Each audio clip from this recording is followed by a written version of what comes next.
பேரவைத் தலைவர் அவர்களே, முதலமைச்சர் அவர்களே, எதிர்க்கட்சி தலைவர் அவர்களே, அமைச்சர் பெருமக்களே, சட்டமன்றத்திலே இருக்கும் அனைத்து சட்டமன்ற உறுப்பினர்களுக்கும் முதல் கண் எனது வணக்கங்களை தெரிவித்துக் கொள்கிறேன். 52 ஆண்டுகள் முடிந்து 53வது ஆண்டில் அடியெடுத்து வைக்கும் நமது முதல்வர் அவர்களுக்கு உங்கள் அண்ணன் கேப்டன் விஜயகாந்த் அவர்கள் சார்பாகவும் தேசிய முற்போக்கு திராவிட கழகத்தின் சார்பாகவும் எங்களுடைய மனப்பூர்வமான பிறந்த நாள் வாழ்த்துக்களை இந்த அவையிலே தெரிவித்துக் கொள்கிறேன். இன்றைக்கு நாம சட்டசபையில பேசுகின்ற உரை ஒன்று மேகதாது அணை பற்றியும் ஆளுநருடைய உரையை பற்றியுமான டிஸ்கஷன். சற்றேறக்குரிய 1.5 மணி நேரமா ஒரே டாபிக் தான் இங்க போயிட்டு இருக்கு. அந்த வாய்ப்பு அனைத்து சட்டமன்ற உறுப்பினர்களுக்கும் சமமாக வழங்கப்பட வேண்டும் என்ற வேண்டுகோளை பேரவைத் தலைவருக்கு நான் வைக்கிறேன். நிறைய பேருக்கு வாய்ப்பு கிடைக்குது, நிறைய பேருக்கு வாய்ப்பே கிடைக்காமையே போயிடுது. இது சட்டமன்றம், எல்லாருக்கும் ஈக்குவாலிட்டி, எல்லாருக்குமே வாய்ப்பு தரணும் பேசுறதுக்கு. அது நீங்க அவைத்தலைவர் அவர்கள் நீங்க அதை பார்த்துக்கோங்க. அதுக்கு அடுத்தது அன்று ஆளுநர் உரை, அது தமிழ்தாய் வாழ்த்தோடு ஆரம்பிக்கப்பட்டதை தேசிய முற்போக்கு திராவிட கழகம் மனப்பூர்வமாக அதை வரவேற்கிறோம். அதே போல ஆளுநர் உரை அன்றைக்கு ஆளும் கட்சியின் உரையாக இருந்தது என்பதை யாரும் மறுக்க முடியாது. ஒரு ஸ்போக்ஸ் பர்சன் மாதிரி ஆளுங்கட்சியை பற்றி மட்டுமே அவருடைய உரை இருந்தது. நமது தமிழ் மொழி தாய்மொழி, நம்மளுடைய அன்னை தமிழ் அன்னை. அந்த தமிழ் மொழியை நாம் சொல்றது செந்தமிழ் அப்படின்னு சொல்லுவோம். அதை நாம் கேட்கும்போது அது நம் காதுல தேன் பாய்ந்ததாக தான் நம்ம எல்லாரும் சொல்வோம். ஆனால் அன்றைக்கு ஆளுநர் உரையில் 37 நிமிடங்கள் அவர் பேசியதாக ஒரு குறிப்பு இருக்கு. ஆனா 37 தவறுகள், தமிழை பற்றி உச்சரித்தவை அத்தனையுமே மிக மிக ஒரு வேதனையான ஒரு விஷயமாக இங்க நான் பார்க்கிறேன். நம்மளுடைய தலைவர்கள், அறிஞர் அண்ணாவாகட்டும், கலைஞராகட்டும், ஐயா காமராஜர் ஆகட்டும், அனைத்து பெருந்தலைவர்கள், அதே போல வேலு நாச்சியார், இது போன்ற அவர் ஒவ்வொரு பேரை சொல்லும் பொழுதும் முற்றிலுமாக அவருடைய உரையில அத்தனை பிழைகள் அன்றைக்கு இருந்தது. உறுப்பினர் உட்காருங்க. உட்காரணுமா? உட்காருங்க, நான் பேசுறேன். உட்காரு. இல்ல இல்ல உட்காருங்க ப்ளீஸ். மாண்புமிகு உறுப்பினர் ஆளுநர் உரை மீது சொல்லுகிற போது தமிழ் உச்சரிப்பு பற்றி அவர் குறிப்பிட்டார்கள்.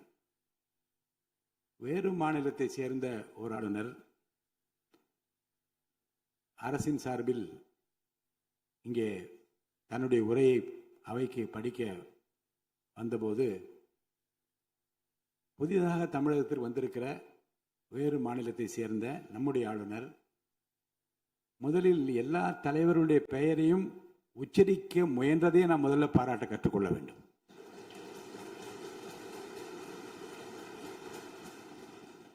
இன்னொன்று, எல்லா பெயர்களையும் விடாமல் படிக்க வேண்டும் என்று அவர் காட்டிய ஆர்வத்தை நீங்கள் பாராட்ட வேண்டும்.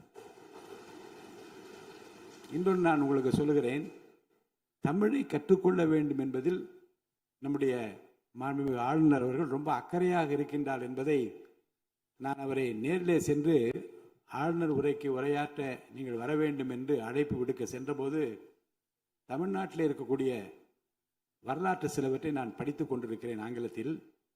அதில் சுதந்திர போராட்டத்தில் இவ்வளவு பெரிய வீரர்கள், இவ்வளவு பெரிய தியாகிகள் தமிழ்நாட்டில் இருக்கின்றார் என்பதை பார்த்து நான் ரொம்ப வியப்படைகிறேன் என்று சொன்னார். அப்புறம் இன்னொன்று சொன்னார், தமிழில் வந்தவுடனே நான் வணக்கம் என்று சொல்ல கற்றுக்கொண்டேன் என்று சொன்னார். அப்புறம் நான் சொன்னேன், இன்னும் அதிகமாக கற்றுக்கொள்ளலாம், நல்லா இருக்கீங்களா என்று கேளுங்கள் அப்படி என்று சொன்னேன். ஆங்கிலத்தில் அதுக்கு நான் மொழிபெயர் சொன்னேன், நல்லா இருக்கீங்களா என்று ஆரம்பித்தார். நான் உடனே பதில் சொன்னேன், நல்லா இருக்கேன், ஐ எம் ஆல் ரைட் என்று சொன்னேன். உடனே அதை ரிப்பீட் பண்ணார். இதை சொல்லுவதற்கு காரணம் என்ன என்றால், தமிழ்நாட்டுக்கு வந்திருக்கிற, நம் நிலைமையை புரிந்திருக்கிற, நம் உணர்வுகளை புரிந்திருக்கிற ஒரு மாண்புமிகு ஆளுநர் இங்கே வந்து படிக்க முயலுகிற போது உச்சரிப்பு வருவது கொஞ்சம் சிரமமாகத்தான் இருக்கும். ஆனால் நம்முடைய கருத்தை முழுமையாக ஏற்றுக்கொண்டு கௌரவத்துடனும் கண்ணியத்துடனும் இந்த அவையை நடத்திய அவருக்கு நாம் நன்றி சொல்ல கடமைப்பட்டிருக்கோம். மேற்கொண்டு அதை விமர்சனம் செய்ய வேண்டாம் என்று நான் கேட்டுக்கொள்கிறேன். அதை நான் ஏற்றுக்கொள்கிறேன் பேரவைத் தலைவர் அவர்களே. அட்லீஸ்ட் தேன் வந்து பாய வேணாம், ஈட்டி வந்து பாய்ந்தது அது அன்றைக்கு, இது யாரும் மறுக்க முடியாது. அதே போல இன்றைக்கு நம்மளுடைய பேரவையில் முதல்வர் அவர்களுடைய பிறந்த நாள். முதல்வருக்கு ஒரு கோரிக்கை வைக்கிறேன். இங்கு நான் சட்டமன்றத்திற்கு வந்த நாட்களிலிருந்து அவை பணியாளர்கள் எல்லாருக்கும் இது மாதிரி ஒரு டம்ளர்ல ஒவ்வொரு இடமா போய் தண்ணி கொடுத்துக்கிட்டு இருக்காங்க. இன்னைக்கு நம்ம ரொம்ப அட்வான்ஸ்டா போயிட்டு இருக்கோம். இன்னும் ஸ்டில் அந்த ஓல்டு மாதிரி போயிட்டு இருக்கு. இல்ல ஒரே ஒரு விஷயம், மாண்பு உறுப்பினர் வந்து இந்த தேன் வந்து பாய்ந்தது அந்த வார்த்தை அவைக்குள் நீக்கப்படுகிறது. அதை எடுத்துருங்க. அடுத்ததுங்க, இது மாதிரி கொடுக்கறது வந்து ஒன்லி கிளீன்லினஸ் ஒன்று. அவை பணியாளர்களுக்கு நிறைய வேலை இருக்கு. ஒவ்வொரு டேபிளா அவங்க தவழ்ந்து வந்து கொடுக்கறது நமக்கே பார்க்கறதுக்கு ஒரு மாதிரி இருக்கு. ஸோ சிஎம்க்கு ஒரு ரெக்வெஸ்ட், பெட் பாட்டில்ஸ்ல ஒவ்வொரு டேபிள்லையுமே பாட்டில்ஸ் நீங்க வந்து குடி தண்ணீர் வச்சிடலாம். குடிச்சிட்டு அவங்கவுங்க இடத்துல அவங்கவுங்க வச்சிட போறாங்க. இதனால கவர்மெண்ட்டுக்கு எக்ஸ்ட்ரா செலவும் ஒன்றும் வரப்போறது இல்லை. அவங்கவுங்க இடத்துல வச்சிடலாம் அப்படின்ற என் கருத்தை நான் சொல்றேன். ஏன்னா இது வந்து டம்ளர்ல கொடுக்கறதும் அது மறுபடியும் கேட்கறதும் அவங்க வருவதும் அவங்களுக்கு நிறைய பணிகள். அது பதில் ஒவ்வொரு சீட்ல ஒரு பெட் பாட்டில்ஸ் மாதிரி கண்ணாடி பாட்டில்ல வாட்டர் வச்சுட்டா அவங்கவுங்களுக்கு தேவைக்கு எடுத்துட்டு கொடுத்துடலாம். ஸோ இது பிறந்த நாள்ல வந்து முதலமைச்சருக்கு ஒரு கோரிக்கை வைக்கிறேன். அதுக்கு நாம நெகிழியில வேண்டாம், பிளாஸ்டிக் பாட்டில்ஸ் நம்ம வந்து அலோவ் பண்ண வேண்டாம், கண்ணாடி பாட்டில்ல நம்ம வைக்கலாம். அது வந்து உறுப்பினர் மாண்புமிகு பேரவைத் தலைவர் அவர்களே, அந்நியார் அவர்கள் ஒரு நல்ல கருத்தை இங்கே சொல்லியிருக்கிறார்கள். அந்த கருத்து ஏற்புடையது அல்ல என்பதை நான் தெரிவித்துக் கொள்ள கடமைப்பட்டிருக்கிறேன். என்ற கோபம் வந்தால் தண்ணி பள்ளி கொண்டிருக்க வாய்ப்பு இருக்கிறது.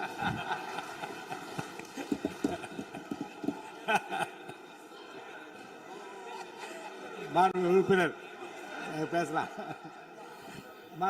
இப்போ தண்ணி பாட்டில் தான் வீசணும்னு கிடையாது, டம்ளர்ல கூட வீசி அடிக்கலாம். உறுப்பினர் ஒரு நிமிஷம். தலைவர் அவர்களே, நம்முடைய மாண்புமிகு முன்னாள் முதலமைச்சர் அண்ணன் ஓபிஎஸ் அவர்கள் ஒரு நிலையை குறிப்பிட்டு அதை எரிவதற்கான தண்ணி பாட்டில் எரிவதற்கான வாய்ப்பு இருக்கிறது என்று சொன்னார்கள். ஒருவேளை அவருடைய தனிப்பட்ட அனுபவத்தின் காரணமாக அதை அவர்கள் இங்கே குறிப்பிடுறாரா என்பதை நான் அறிய விரும்புகிறேன். மாண்பு உறுப்பினர், ஏன்னா காலையில இருந்து ரொம்ப காரசாரமாவே போயிட்டு இருந்துச்சு. அதனால ஒரு ஹாப்பியா நம்மளுடைய முதல்வர் பிறந்த நாள்ல எல்லாரும் சந்தோஷமா இன்னைக்கு நம்ம அவையை செய்வோம். சோ பாட்டில் தான் வீசணும்ன்றது இல்ல, வன்முறைக்கு வேண்டும் என்றால் இங்க எவ்வளவோ இருக்கு, எது வேணாலும் வீசலாம். பட் நம்ம எண்ணம் அது கிடையாது. நிச்சயமாக தண்ணீர் என்றாலே பிரச்சனை தான் போல இருக்கு. அது காவேரி தண்ணீரா இருந்தாலும் டாஸ்மாக் தண்ணீரா இருந்தாலும் அது ஒரு பிரச்சனையா தான் இன்னைக்கு மக்கள்கிட்ட இருக்கு. உறுதியாக காவேரியிலும் சரி மேகதாதுலும் தமிழ்நாடு சட்டமன்ற உறுப்பினர் மட்டும் இல்ல, யாரும் அதற்காக விட்டு கொடுக்க போவதில்லை என்பது உறுதி. இன்னைக்கு நம்ம முதல்வர் அவரும் புதிதாக முதல்வராக இருக்கிறார். கர்நாடகா முதல்வரும் முதல் முறை முதல்வராக வந்திருக்கிறார். கேரள முதல்வரும் முதல் முறை முதல்வராக வந்திருக்கிறார்கள். சோ 3 முதலமைச்சர்களும் ஒன்று நட்பு ரீதியாக பேசி இந்த பிரச்சனைக்கு தீர்வு காணலாம். அப்படி இல்லை என்றால் அவங்க சொல்றது கேட்கலன்னா பக்காவா நம்ம வந்து சட்ட ரீதியாக ரொம்ப ரொம்ப பழமையான ஒரு விஷயத்தை அன்னைக்கு நான் சொன்ன மாதிரி பேசிக்கிட்டே தான் இருக்கிறோம். இது வந்து முழுமையாக தீர்வடைய வேண்டும்ன்றதா எல்லாருடைய கருத்து. இன்னைக்கு நம்மளுக்குள்ள வாதங்கள் பிரதிவாதங்கள் டிஸ்கஷன்ஸ் இங்கு வந்தாலும் இது நிரந்தரமாக தீர்க்கப்பட வேண்டும் என்பதில் யாருக்கும் மாற்று கருத்து இல்லை. இப்ப 2026 இருக்கும், 3026 வரைக்கும் இது கண்டினியூ ஆகக்கூடாது, இன்னொரு 100 ஆண்டு காலத்திற்கு என்பதுதான் எல்லோருடைய எண்ணம். சோ அது நடக்கணும். அது மட்டும் கிடையாது, இன்றைக்கு நேற்று நடந்த ஒரு விஷயம் தமிழ்நாட்டில். நேற்று நான் நேரடியாக சென்று பாதிக்கப்பட்டவங்களை பார்த்தேன். yesterday was a black day for Tamil Nadu. Sunday black சண்டேவாக நேற்று இருந்தது. இதுவரைக்கும் தமிழகம் காணாத ஒரு பேர் விபத்து அது. இன்னைக்கு பேரிடர் வந்து எவ்வளோ பிரச்சனைகள் இருந்தாலும் ஒரு அமோனியா தாக்குதல்ல இத்தனை பேர் பாதித்தது தமிழக வரலாற்றில் முதல் முறை. அனைவரும் வடநாட்டைச் சேர்ந்த பெண்கள், 20 வயசுல இருந்து 25 வயசுக்குள்ள இருக்கிற இளம் பெண்கள். அவங்கள நேரா பார்க்கும்போது மிக மிக மனசுக்கு கஷ்டமாக இருந்தது. என்ன ஃபேஸ்ல பாக்குறோம், உதடு, காது, மூக்கு எல்லாம் ப்ளீட் ஆயிட்டே இருக்கு. அப்போ டாக்டர்ஸ் அங்க எக்ஸ்பிளைன் பண்ணாங்க, இங்க வெளியே நம்ம என்ன பாக்குறோமோ அதுதான் இன்னர், அதாவது லங்ஸ். இதை பற்றி ரொம்ப விரிவான விளக்கத்தை எல்லாம் அமைச்சர் அளிச்சுட்டாங்க. சுருக்கமா அதான் நான் பார்த்தேன், சரியானதுதான். நீங்க மேற்கொண்டு அதை பற்றி பேச ஆளுநர் உரைக்கு நன்றி தெரிவிக்கிற கருத்துக்கு வந்திருக்க நீங்க. கண்டிப்பாக. அதனால நான் நினைச்சேன் இன்னைக்கு ஒரு நிமிஷம் அவங்களுக்காக நம்ம மௌன அஞ்சலி செலுத்துவோம் என்று நான் எதிர்பார்த்தேன். இருந்தாலும் பரவாயில்லை. சோ அவங்களுக்கு நான் நேத்தே சொன்னபடி முதலமைச்சர் அவர்கள் 2 லட்சம் ரூபாய் கொடுத்திருக்கார். உடனே அமைச்சர்கள் போய் பார்த்தாங்க. அதெல்லாம் பாராட்டுக்குரிய விஷயம். ஆனாலும் ஏழ்மை குடும்பத்துல இருந்து வந்திருக்காங்க. சோ கன்சிடர் பண்ணணும்னு சொல்லி நான் கேட்டுக்கிறேன். உரிய சிகிச்சை தரப்படுகிறது. அவங்க பிழைப்பது நிச்சயம் கடவுள் கையில இருக்கிறது. சோ எல்லாரும் அவங்களுக்காக ப்ரே பண்ணுவோம் சொல்லி இந்த நேரத்தில் நான் கேட்டுக்கொள்கிறேன். ஒரு பெண்ணா அந்த பெண்களை பார்க்கும்போது என்னால் அதை ஏற்றுக்கொள்ள முடியலை. அதனாலதான் சபையில் அதை நான் பேசுகிறேன். அதே போல இன்னைக்கு முதல் முறையாக மற்ற சப்ஜெக்ட் எல்லாம் பேசிட்டு இருக்கேன். என்னுடைய தொகுதியை பற்றி இதுவரைக்கும் நான் பேசவே இல்லை. நான் சட்டமன்ற உறுப்பினராக வெற்றி பெற உறுதுணையாக இருந்த திராவிட முன்னேற்ற கழகத்திற்கும் அதன் தலைவர் அண்ணன் ஸ்டாலின் அவர்களுக்கும் இந்த நேரத்தில் என் நன்றிகளை தெரிவித்துக் கொள்கிறேன். விருதாச்சலம் தொகுதி 2006 புரட்சி கலைஞர் கேப்டன் அவர்கள் முதல் முறையாக வெற்றி பெற்று ஒரு சரித்திர சாதனை படைத்த தொகுதி. மீண்டும் அந்த தொகுதியிலேயே என்னை வெற்றி பெற செய்த விருதாச்சலம் தொகுதி மக்களுக்கு என்னுடைய மனப்பூர்வமான நன்றிகளை இந்த அவையிலே தெரிவித்துக் கொள்வதில் பெருமை அடைகிறேன்.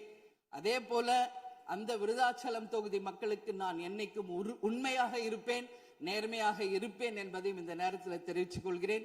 அவைத்தலைவர் அவர்களே, இதுல விருதாச்சலம் தொகுதிக்கு தேவையான அத்தனை விஷயம்